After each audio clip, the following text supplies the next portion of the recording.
Welcome to the Fear and Greed Business News Afternoon Report for Friday, the 7th of May, 2024. I'm Sean Aylmer.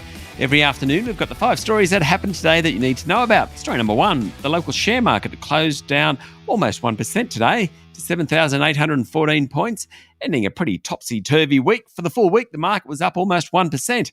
Today, tech stocks, healthcare and property companies were sold off hardest, while the materials sector did best. WiseTech Global, CSL, Wesfarmers, QBE and REA Group were among the worst performers. Had plenty of friends, Commonwealth Bank, Macquarie, Woodside, they all fell sharply as well.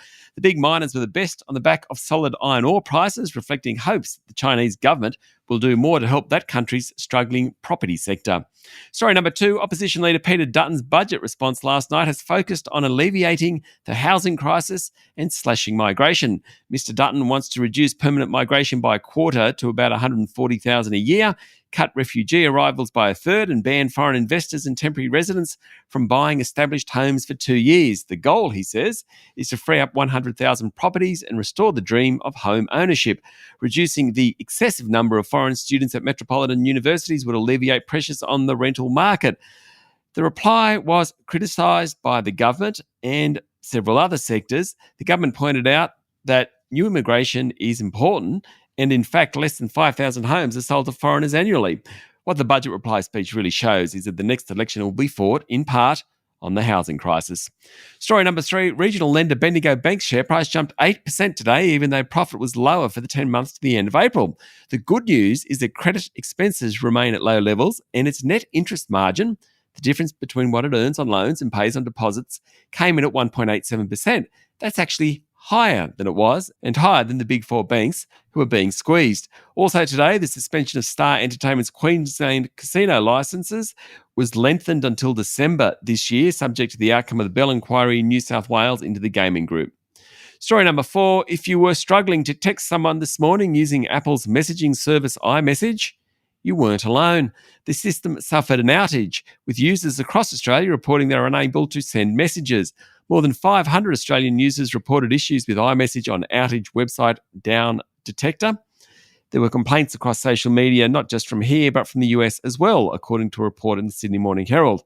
By 9 a.m, Apple's system status page was listing iMessage as available, but shortly afterwards it changed to resolved issue.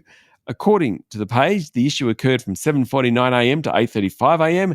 and resulted in some users being unable to use the service.